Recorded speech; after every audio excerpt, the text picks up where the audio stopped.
আসসালামু আলাইকুম দর্শক, চলে আসছি নতুন আরেকটি ভিডিও নিয়ে আপনাদের সামনে।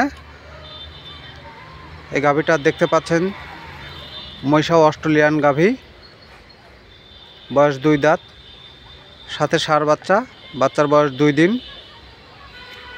তো যদি কেউ নিতে চান তাহলে অবশ্যই মইনুল ভাইয়ের সাথে যোগাযোগ করে গাভীটা নিতে পারবেন।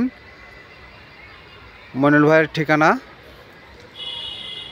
পাবনা জেলা চাটমাহর উপজেলা।